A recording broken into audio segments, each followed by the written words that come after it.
Welcome, everybody. Thank you so much for joining us today. I have my friend, Hayley Davis, who is also in my teacher's club. That's how I know her. And today we're talking about Hamilton Act 2, because this is the 10-year anniversary for the musical Hamilton. And I think it's really a treasure chest of all the different things we can learn from this. It's a magical piece of mastery that we both are really passionate about. And for Act 2, or the second part of the show, we're really talking more about the vowels, about the stressing, about the rhyming, about how there are things in our speech patterns that we have a hard time putting our fingers on that we can call part of voice, right? And how voice can be reflected. And there's these things that are really difficult to learn maybe in school, but Hamilton is such a wonderful example. And we're going to talk about speed and how when you speak faster, that could actually be doing you a disservice. And when we say going faster, how you can do it really well and preserve the things that you need to, so that when you speak faster, actually you can speak better. So that's what we're going to talk about in today's show, and I hope you really enjoy it. I'm Bianca, your personal American accent coach, and I'm here to help you master an American accent in English, because your voice is your choice when it comes to how you sound.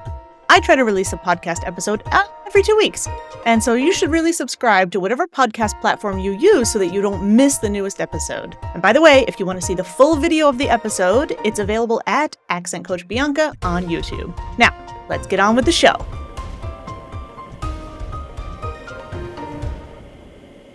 Welcome back, Hayley. I feel like we just saw each other, actually. And I say Hayley, but I know that it's so funny because last time I forgot to have you introduce yourself at the beginning and we scrambled to do it at the end because I see you like every week. But our listeners don't. So we're going to start with that. Hayley, could you introduce yourself and tell us who you are, what you do, and why we should love you?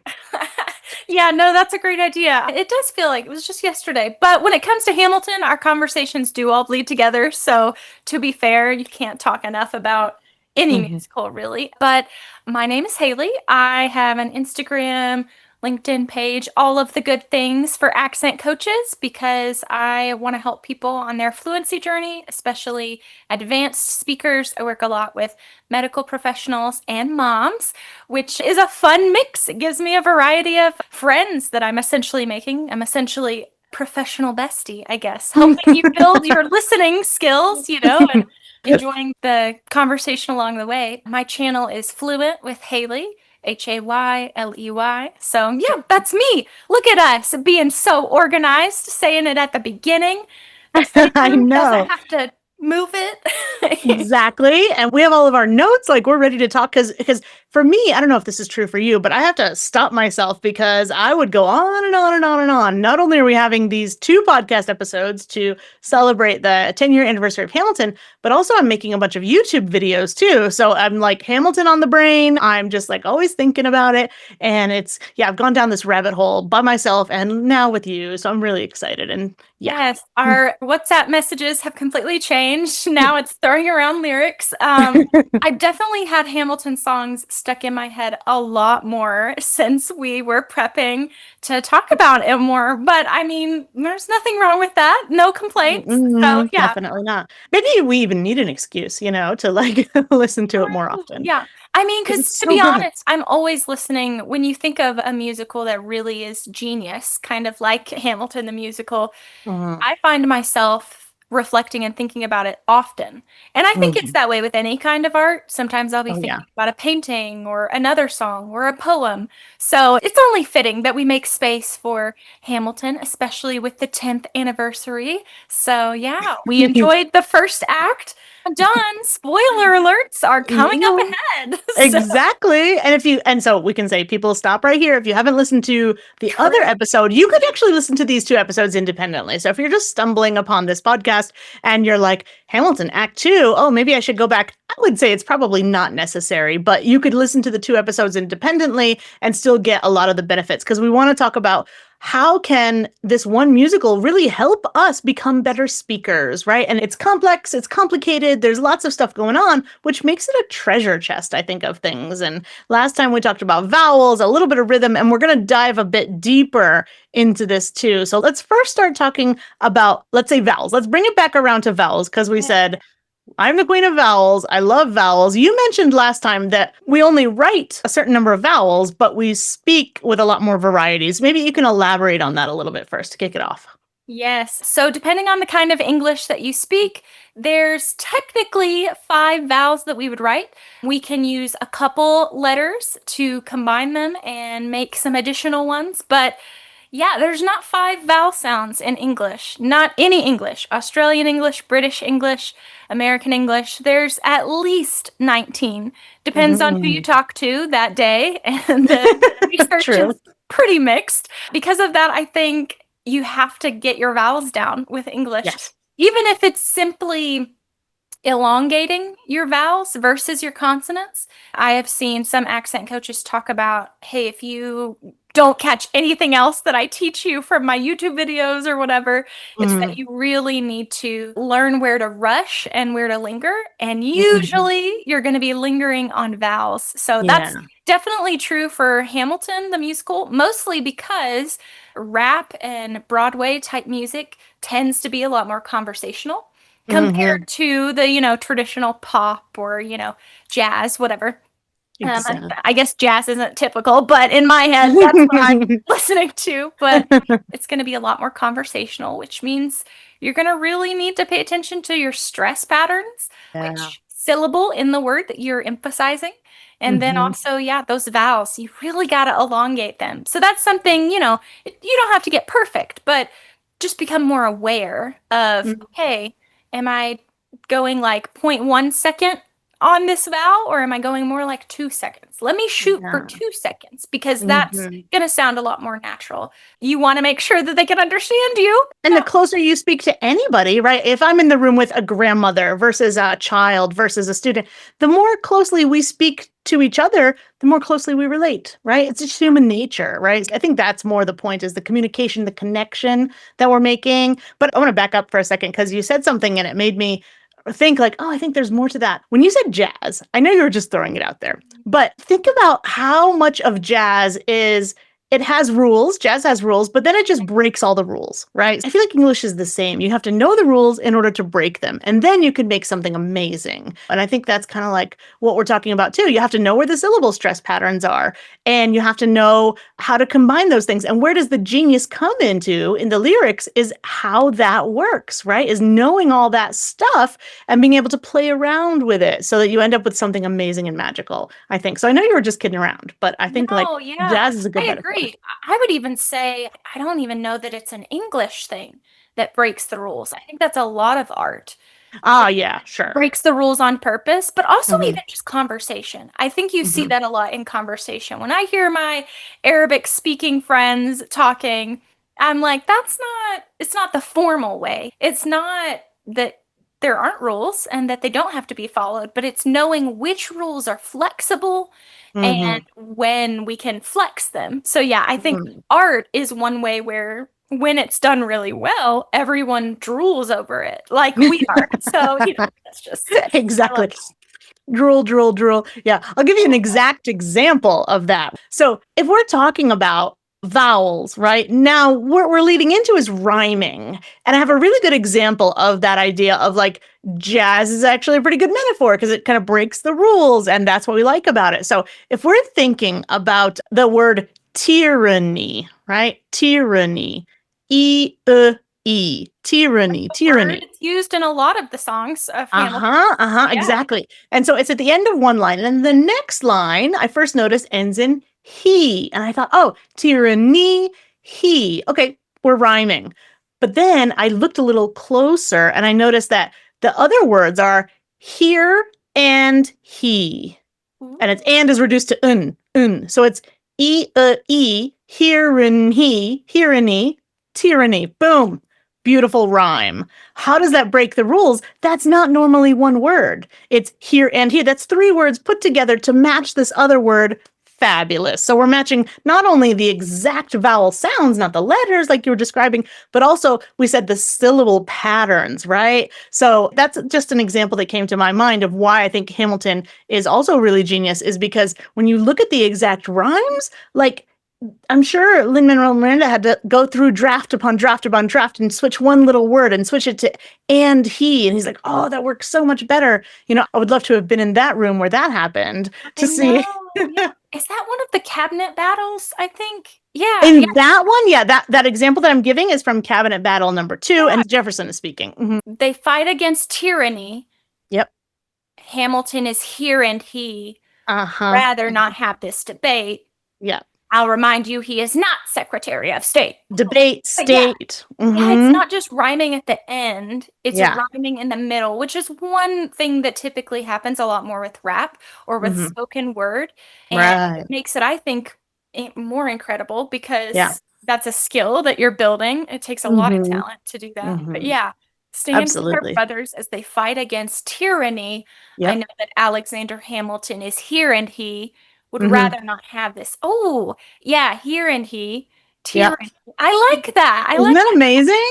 I hope you listen to this song now and you think of us. That's Cabinet Battle number 2, actually, and that's when Jefferson is speaking. Okay, I like it. But yeah, no, there's so many rhymes, especially the second act. It gets even more intense. It was already amazing in the first act. Absolutely. Yeah, but they've got to follow up on it, right? And so let me read a little bit more from that Cabinet Battle. I'm just going to go through some of the rhyming words and think about the vowels, right? So, first one, land, next line, hand. What's the vowel there? It's a, right? As in cat, but even better, take it a step further, it's a with a nasal, with an N after it. So land, hand. So they match even more perfectly. I love that. After that, he's got land, hand, and then the next one is stand, which he says twice. So 3 right in a row, really good. Then we had the tyranny, hearany, debate, and then a bait. Then he says secretary of state. So a debate of state. So we have this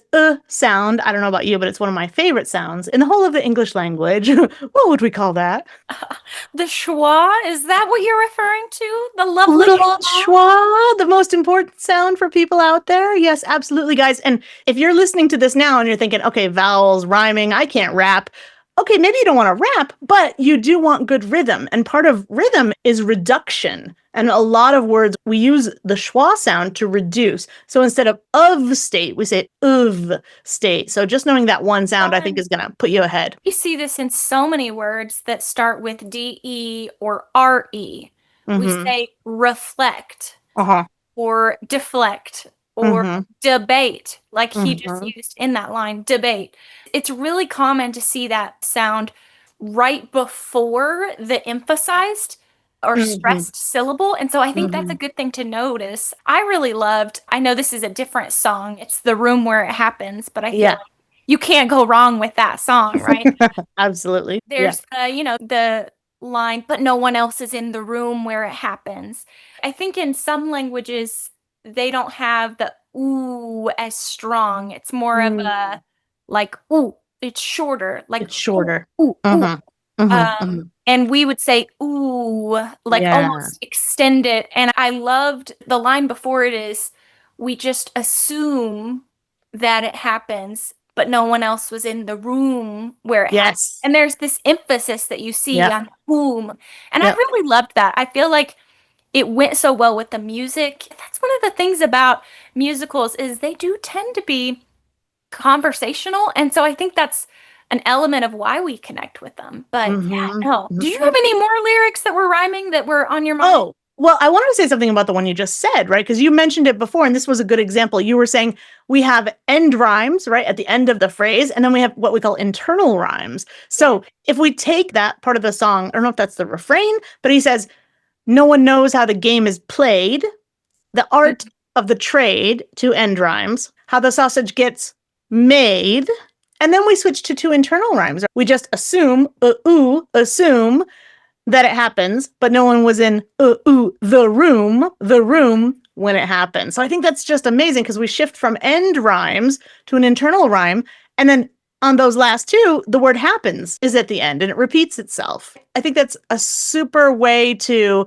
play with the kind of rhyming that we have too. You know what I mean? Yeah. Love it, love it, love it. Like, oh, I can't stop singing the praises. But number 1, vowel sound, right? Know the exact sound that it's making, not just the spelling, like the letters, like you said, because remember we just mentioned schwa, And schwa can be spelled with A and I and E and O and U and Y and sometimes nothing at all. Here's the most important sound.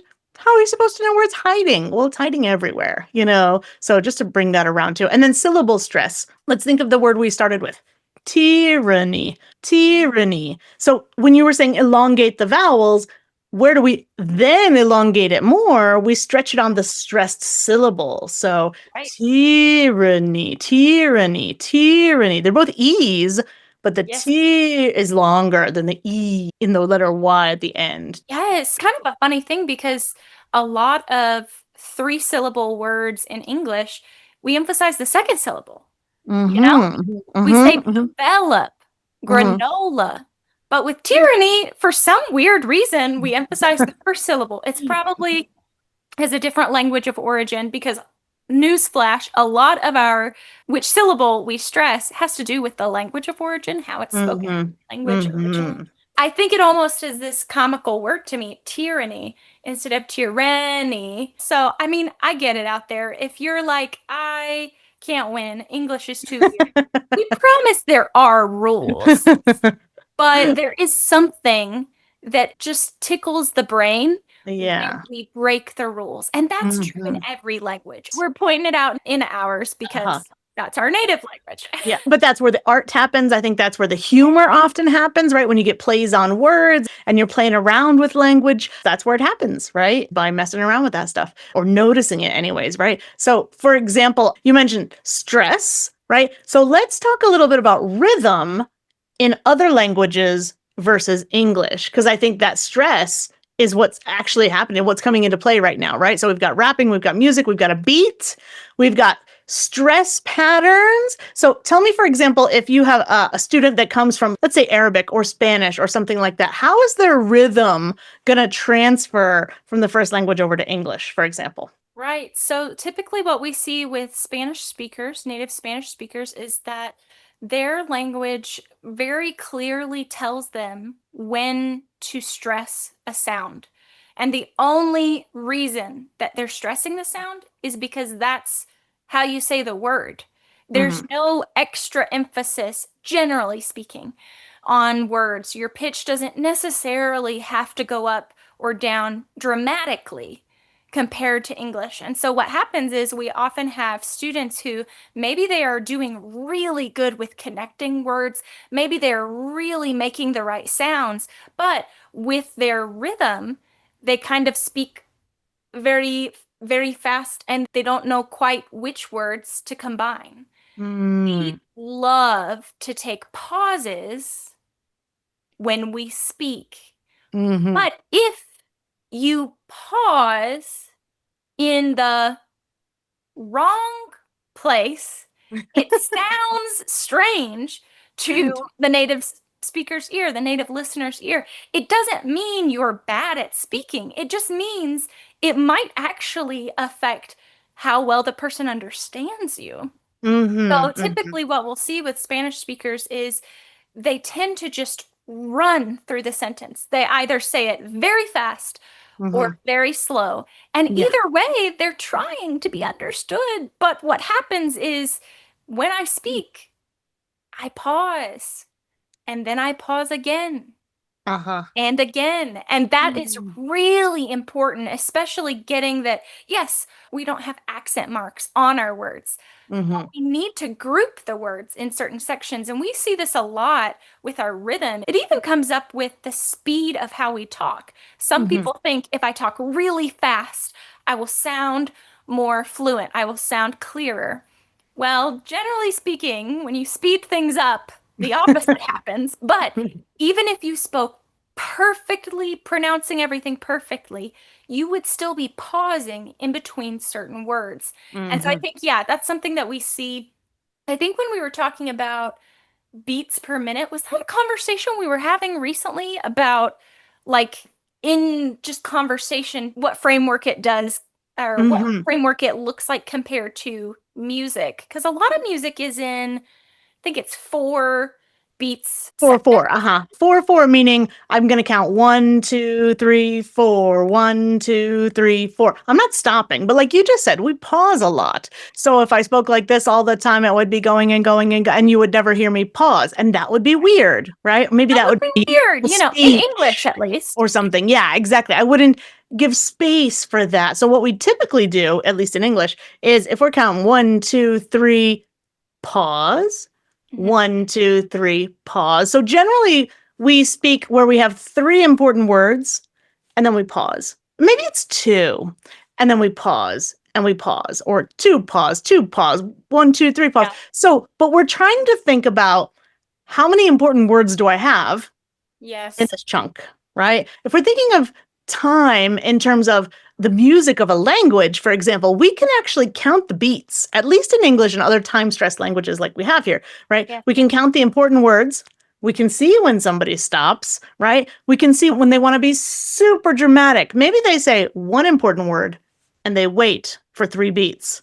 That's super dramatic, right? Or if I'm saying stop, 1, 2, 3. I told you not to do that. There's 2, 1, and then 2. And then I might say something with 3 important words. So we have the beats, how many words I'm stressing, but then, like you were mentioning before, speed or pace, right? So you've got 3 important words and I've got 3 important words, but maybe I just speak faster than you. So there's rhythm and then there's pace. And that's when we're talking about beats per minute, like how many total stressed words will we have per minute? That's going to be my pace, if that makes sense. And I think we see this especially in the Hamilton musical a lot. If we even just think about the name of one of the songs, the Adams Administration. Mm-hmm. We don't say the Adams Administration. That's a long Right? word, administration. Yeah, that's a long word. First off, we say shun instead of sion, which I think a lot of languages, the ion is kind of an eon sound, right? So we say shun. That's a big We're thing. thinking of With the T, vowels. we Yeah. tend to say shun. But second off, the Adams Administration. So we emphasize certain syllables, and that's not just in the chunks of words, it's in the individual words. We have Yes. even an extra stress, even when it's the stressed syllable. And I'm going to go off on a little tangent here, but I think it's interesting because we're talking about rapping, we're talking about beats, right? Where does the stress fall? So we've got syllable stress, number 1. We've got your general, what we call tonic stress, right? What words are important. But then think about what you just said. You said the Adams administration as opposed to the Washington administration. So we have contrastive stress too. And if you think about it, one more thing, let's take the same thing you just said, the Adams administration. Now, if I think of it as all one thing, I'm going to stress both the Adams administration, right? So how I say it could give you more information about, am I talking about a variety of a thing, like what kind of administration or whose administration, or am I talking about a singular thing there? And I think that's also interesting for communication as well as for this idea of rapping. Like sometimes I can't choose and I have to put the stress on something or it'll mean something different. You know what I mean? Yes, yeah, it's so important to build your awareness of that. We're not talking about getting everything perfect, but we're talking about making sure your voice is heard and being able to hear others. So that comes with the territory of getting a feel for what is this intonation? What are some of these rules with prosody, with the rhythm? What's coming up? What am I struggling with? Because depending on your language of origin, that is going to be different. And that's not a bad thing. It just means you have a different starting place. So your target is going to be in a different direction. Yeah. And let me say a pet peeve since we're on the subject. One thing that people often say, like for me, right? I'm in Mexico right now. I'm practicing my Spanish when I go outside.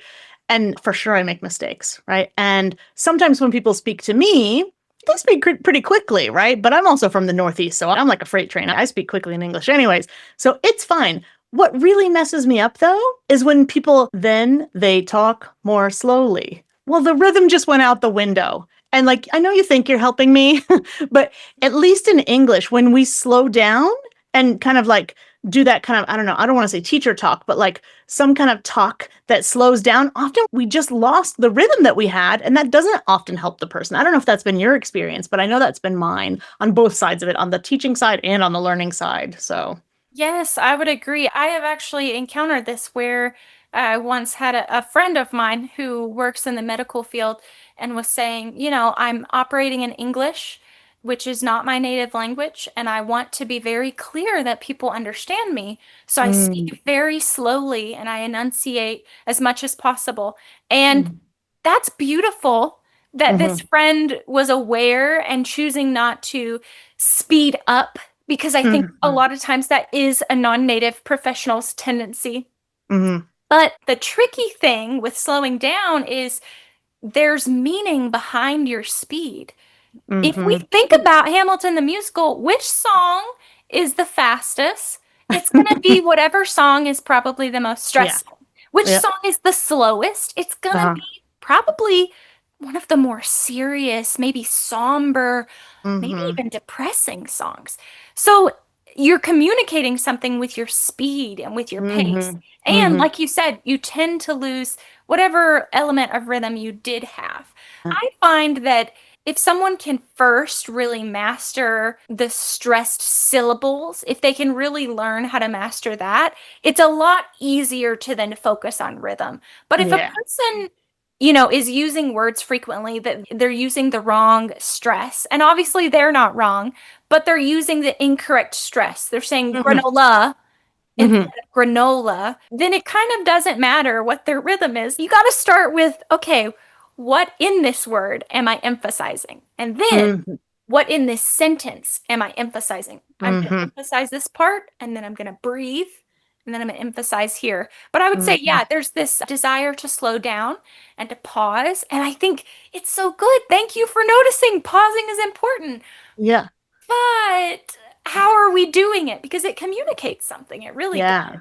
Yeah. And also, so sometimes when we slow down too, and I'm saying a word a little bit more slowly than usual, I can sometimes distort the vowels. And that might not be helping my listener as well. And also because I'm distorting it, they might not then be able to locate what vowel and then what word it is too. So I might actually, out of the kindness of my heart, I might be doing a disservice to people. So just think about that as an alternative, when you're out there, and think about when people say, "Oh, I have to slow it down." Well, if that's helpful to you, go for it. Just go for it and do Depending what's on helpful. depending on how slowly you're going. Some people, I do have clients where I'm talking, and yes, we do need to slow it down. But I Mhm. think the problem with saying, oh, I need to slow down my speech is that's a very, oh, you are generalizing massive. Yes. That's like Yeah. saying English doesn't have any rules. Uh-huh. Uh-huh. No, that's not how it works. So, yeah, I would say it has to be tailored to what language you're coming from, what your Mhm. dominant primary language currently is, and then how you're showing up, what your sound substitutions are, things like Mhm. that. That's a Mhm. huge thing. Which, for those of you who don't know, a sound substitution is when you are making a sound that typically exists in your first language or your primary language instead of the target sound. So, like Mhm. with the word assume, Yeah. assume. Sometimes people say assume, Uh-huh. ooh, ooh, Uh-huh. because maybe they don't have a ooh, ooh Yeah. sound. Mhm. But Mhm. they might think, oh, if I slow down, it'll be clearer. But if they're not saying the vowel as precisely, or they're Mhm. using a sound substitution, it only further confuses the listener because Exactly. it's like Exactly. assume. Mhm. That doesn't Mhm. make any more sense to me than assume. It's the same sound. It's not the target sound. It's not bad to slow down, but you have to Yeah. know, okay, what does my specific language do? Mhm. Where do you tend to pause in my primary language? And Yeah. then compare that to just even listen, sit in that coffee shop, take out those earbuds or pause that music and listen to native speakers. How Uh-huh. many Uh-huh. words does it sound like they're saying, like you said, before pausing? Mhm. So, yeah, I wouldn't say slowing down is a cure all. Yeah, and I guess we could say when we say slow, what is very helpful in slowing down, I'm using quote fingers for anybody who is listening rather than watching this on YouTube, but we can say definitely you could slow down the pace, like we just mentioned, pace is beats per minute, right? So when I say I can speak more slowly, I can slow down the pace, right? My train can go a little slower as long as it stops at all the right stops, right? As long as the stressing is still there, as long as I'm not distorting my vowels, right? Because often what people do when they go, let's say slow, is then they make everything way too regular, right? Yes. And that's the problem is we don't have a very regular stressing pattern, right? It's short, it's long, it's shorter, it's longer, it's all over the place. So I just want to say, slow down the pace. That's cool, but don't lose all the other elements, right? If your goal is clarity in that case. And it's funny because you mentioned the Adams administration, and that happens to be one of the slowest songs in all of Act 1 and Act 2. It's only 68 beats per minute. Whereas if we think about what are the fastest songs, well, in Act 1, we talked about a couple of them back in the last podcast episode. But in this one of my favorite songs here is one of the fastest. Act 2, I think we mentioned it, the Reynolds Pamphlet. Did we talk about that yet? I don't think we have talked about it yet. No. Okay, because that's a good one. I like the rhyming. We talked about rhyming a little bit today. We can come back down around to rhyming, but just to know if you're thinking about pace and what we can call speed, that is the fastest one in Act 2, right? So the Reynolds Pamphlet is really good, and I like it for another reason too. I want to go on to the next topic and see what you think. So, do you remember in Act 1 when Angelica says, I know my own sister like I know my own mind? Oh, yes. Yeah. You will never find anyone as trusting or as kind. But do you remember how it felt the first time she said that? Like, if you were to put a label on that and say, oh, she sounds, I don't know, caring, trusting, overprotective. If you had to like label the emotion behind that sound from her intonation, how would you say she sounded the first time you heard it? So in the first one, it was during the rewind. Yeah, I think so. They meet at the ball. So I think it's when they meet. Satisfied. So she's, I know my sister like I know my own mind. You will never find. It's a very emotional, but it's very passionate. Yeah, I would say that's what comes up for me. Doesn't she repeat that line though later in the? Oh, it does. That's where I'm going with this, right? Exactly. So the first time that they meet and she's introducing her to her sister, you said she's passionate, right? Yes. But would you put it on a positive feeling scale or a negative feeling scale when she first says it? I would probably put it on a negative because in the song she's really expressing regret in the song Satisfied. But if we're comparing it to when she says, because I think it's in the Reynolds pamphlet. That's what exactly. Yeah. She repeats the line.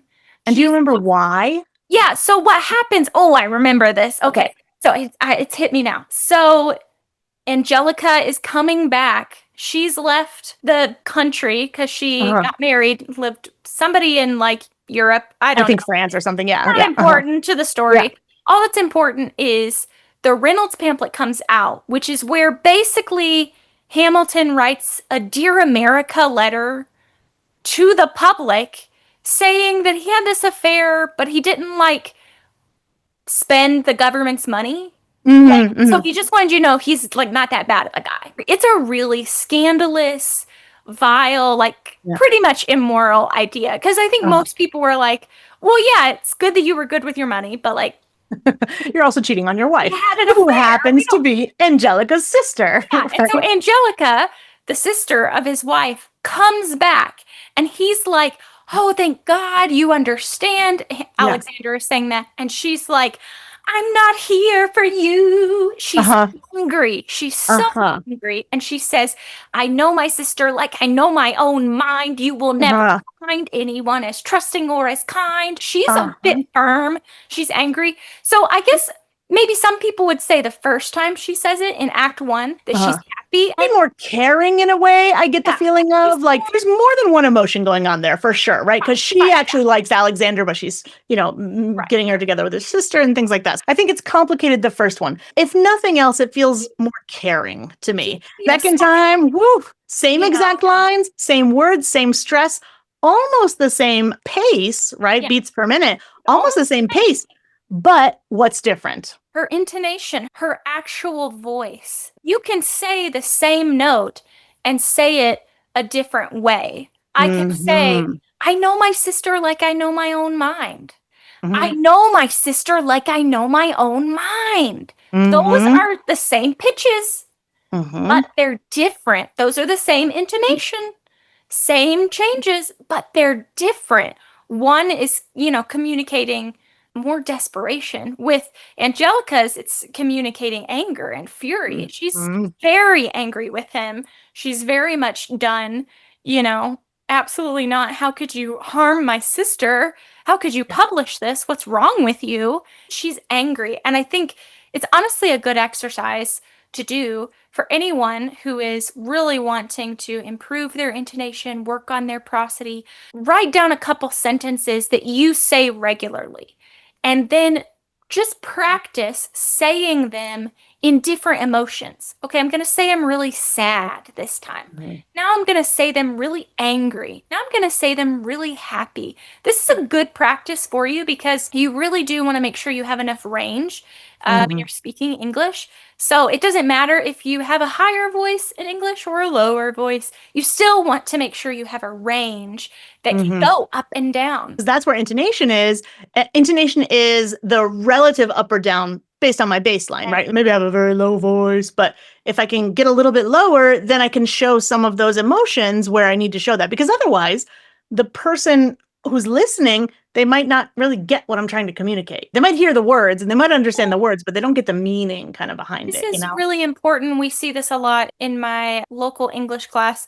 I'm working with low literacy adult immigrants, but I'm still teaching a little bit of prosody because you need it. And so, one Mhm. of the things we go over is that when you're asking a question, on the last word, your voice needs to go up. Now, that's a very overgeneralized, basic thing to teach, but it's a starting place. So, we always go, mm, mm, with our voice. We have to go, we have to go up with it. And I love that. You see it, it's in notes, not in the conversation. He's singing it, but in the song, What Did I Miss? He doesn't go, What did I miss? If you're not watching this, it's straight, straight, straight, straight. What did I miss? He Mhm. goes, What did I miss? Mhm. Miss, miss. He Mhm. swings, but he swings up, not Mhm. down. Mhm. It's a question. It's kind of rhetorical because he's like, I'm here now. I'll catch myself up. Thank you. Knowing more about intonation, you can never know too much about it. I love it. It's to me, it's like the window into what somebody really means and what they're really thinking, right? Because I know cultures are different and things, and some cultures are a little bit more forward, let's say, or transparent. But sometimes you really have to read between the lines. And You I do. think that's all cultures. But in some ways, for example, in Spanish, you might be using a more formal verb tense, right? You might be using usted or verse tu, or it might be done through grammar, it might be done through word choice. But in English, especially American English, a lot of that real information that you really want to know, it's hidden inside the intonation patterns. And that's why I think it's so important. So number one, I love vowels. My number two is intonation. Definitely, definitely. And along those same lines too, I think the other thing that we wanted to mention was if we're talking about voice and not just pronunciation or prosody, but what are those things that are kind of hard to put your finger on? Well, remember when we were talking about immigrants, and now I'm thinking about in Hamilton, the accents that are Oh, put on yeah. too. You know what I mean? So tell me what you think about that, because I think you had a few that you really liked. Yeah. So I think, first off, one of the cool things about Hamilton the musical is there's way too many characters. And so to kind of help consolidate with it, some of them play more than one actor and actress. Mm. So we see the amazing woman whose name is escaping me, who plays Peggy in the Mhm. first act. Peggy isn't really in the second act, but you know who Mm. is? Mr. Laurel Reynolds' wife. So the same person plays her. Mhm. And we see the same with, I think it's David Diggs. He Mhm. plays Lafayette in the first act, and then he plays Thomas Jefferson in the second, because Jefferson doesn't come on the scene until, Mhm. basically the 1800s. So, Mhm. what I love though is that it's the same guy, it's the same actor, but he plays two wildly different voices. In the Mhm. first act, he's playing Lafayette, who's this French guy, and then comically, he plays Jefferson, who helped Lafayette with, their Constitutional Revolution, all of Uh-huh. those things in France. So then he plays Jefferson, who he's having do this very Southern accent. He lives in Virginia. A lot of people talk about the diversity of the cast. And I think obviously that's worth noting because Hmm. they're talking about a moment in history that most people weren't represented well, but it's being represented by all people now. What we don't tend to talk about as much is the different voices. Diggs, he's doing a thick French accent, you know? I can't He even says, do it. He says, the revolutionary set. He says, yeah. the Well, revolutionary set with his R's and he yeah. talks about anarchy. Oh, anarchy. He Oh, I makes love fun of that our line. Uh, nasality that is our known vowels. for Yeah. He says, American oh, anarchy because it's spelled with the letter A, He says right? anarchy, anarchy. Oh. Anarchy. Anarchy. I love that then he switches and he has this like just kind of slight southern accent in the second Mm-hmm. act. I think it speaks to the diversity of so many people think, oh, I want to learn an American accent. Well, which Yeah. one? Because there's Uh-huh. easily 15. Oh, yeah, at least. We have as many accents in the United States, just the United States, as we Yeah. do vowel sounds. So it's Right. Oh, at least I could show you a map. Yeah, absolutely. Like there's so many interesting things out there. And if you think about it, there's a lot more diversity on the East Coast versus when you go in the center and in the West. So maybe you're thinking about where you're going to go live. Maybe you're thinking about general understanding and things like that. But when you mentioned the South and you mentioned how he changed his accent to be a little bit Southern, to bring it back around again, where do we hear that most? The vowels, the right? vowels. The Listen, vowels. if So, we yeah. are elongating our vowels in just the general American accent, Southern accents take it to a whole new level. They take it Mm-hmm. on steroids. And I enjoy it. I have a Southern accent. Obviously, it's not the most pronounced one unless I'm trying to be funny or I'm really tired, but Mm. I still have a Southern accent, a Southern draw, as we Uh-huh. say. So Uh-huh. I think it's telling because, he's creating this story, sharing this story, performing it, but making Mm. sure we reference, okay, how did the people sound? I love it. Yeah. Even the woman, I cannot remember her name, who played Peggy and Yeah. then she played Mrs. Reynolds. She has a different voice. She's a different character. And I think it's important to recognize that that's kind of how a lot of Americans, how we use English. Just like how in Spanish, some people, you're going to use a formal you Yeah. versus an informal you versus a general you all. It's the Mm-hmm. same with Mm-hmm. English. We're going to change our tone of voice or Yeah. our prosody slightly, depending Mm-hmm. on who we're talking to and how we want to relate to them. It's all about connecting. Mm-hmm. Exactly. Yeah. It's comprehension. Number one, are we Yeah. understanding each other? Number two, are we connecting? And I think that's what's super interesting. For example, you were just saying the Southern drawl, right? And when I'm looking at what Jefferson says in the cabinet battle number one, think about the diphthongs. And a diphthong is when you have two vowels together, right? So I'm going to read a couple of these: paid, afraid, shade, ground, around. There's a lot of diphthongs in there. And if you listen to that song, that cabinet battle number one, and then you listen to something where he's Lafayette, you should be able to hear a difference in the length of those vowels very slightly. It's so true. You can hear such a difference. But I think it's also encouraging because, someone, if they have a French accent, if they have a Spanish accent, that's still beautiful. I am an accent coach. I do help Yeah. people with speech improvement, and I love it. But I don't actually think there's anything wrong with your accent. I'm Yeah. only here if you feel like something's wrong with it, if it's holding Mm-hmm. you back, especially in the workforce. Because, I mean, that's a place where you got to make sure all the things are taken care of and you get your money, right? So I think if it's to help you with money, I love that he was able to morph into different roles. I think that really speaks to, okay, yeah, we can do the same. Exactly what I was going to say. I was going to say the same thing. A lot of people think, oh, I have to lose an accent. No, you don't. You want to acquire choices, right? You want to say, hey, I'm going into this interview. This is how I want to sound here. Hey, I'm going to go play My Pretty Pony with my nibblings, and I'm going to sound like this with them, and I have this voice for this place. And as long as you have options, that's what I think we want to give people, is options to do what's best for them in the place that's needed at the time. Something that serves you. How you speak should serve you at all times. But if you're stuck in one place, then you don't have a choice, Yeah, I tend to view, accents, it's a style. It's a certain mode of communicating or expressing, and you aren't destroying someone's style or taking away their style simply because you have more options. Uh-huh. If we consider, okay, this scarf is amazing, these boots are fluffy and wonderful, but if it's, 35 degrees Celsius or 90 degrees Fahrenheit, that style doesn't work. Those boots don't work. So the style has to work for you. And I think Hmm. it's the same way with accents. If it's not helping you, if it's not helping you get to where you want to go, connect with who you want to connect with, Yeah, then it's okay to learn how to shift it, but you're not getting rid of something. I mean, my accent changes all the time depending on who I'm around. So hmm, I think it's just making sure you have that in your tool belt. You have the ability. exactly. You have it in your closet. The I was different just gonna say, we're talking about clothes, so different let's keep it accents. closet. Yeah, exactly. Yes. Accents to me are a jacket that you put on and you take off, and you can do Yes. that as long as you can, then you can. You know what I mean? Yes. So, yeah, absolutely. So, speaking of which, tell everybody where they can find you on your social media and different places like that. Yes, for sure. So I am typically on LinkedIn and Instagram. That's where I like to hang out. I like to do Tuesday musings on LinkedIn where I just talk about something fun that's going on in the accent world and my clients and what they're processing.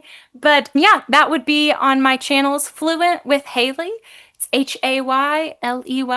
Yeah, I love it. I love making sure it's getting to be a part of people's fluency journey is so much fun. Oh, yeah, absolutely. I met somebody the other day and he was an actor and he said, "Oh, could we meet? Can we talk? Can you give me like an assessment?" I was like, "Yeah, sure." And we ended up staying like an hour and a half. And because, sometimes you just meet people through this job that's Yeah. amazing. And I love the variety of people that you get to meet. And for me, it's come back to like the connection. So if you're out there, you want to connect with Hayley, now you know how to find her. Hayley, like we always say. I'm Bianca. And we'll say, thanks, guys, for listening to our really nice episodes about Hamilton, Act 1 and Act 2. And we'll say, next time, at least when a musical comes up, we'll do another episode, if not before, right? Yeah, definitely. Let's Awesome. do it. Awesome. Thanks, guys. See you soon. See you next time.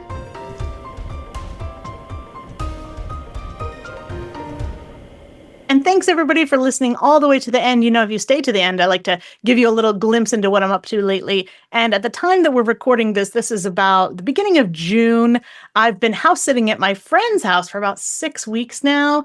And I'm pretty much done with it because it's a lot of back and forth, right? My friend has two really large dogs, and at first I brought my cat there, and the dogs and the cat, they never ever got along. So I ended up bringing my cat home, and I was going back and forth kind of every day. And it was great because I got to use the pool, and it's in an area that's beautiful, and I got to like just hang out, and work up there. But also I missed my house, and so now I'm really ready to come home. So tonight will be the last night that I'm spending with the doggies, and tomorrow I'll be in my house full time, and I'm a bit relieved. So I wanted to share that with you guys. And so again, thanks for always listening to the end. And if you have any specific ideas about topics that you want me to talk about or find someone to talk about those topics, let me know what topics you're interested in and I'll make it happen. And until then, I'll see you in the next episode. Bye, guys.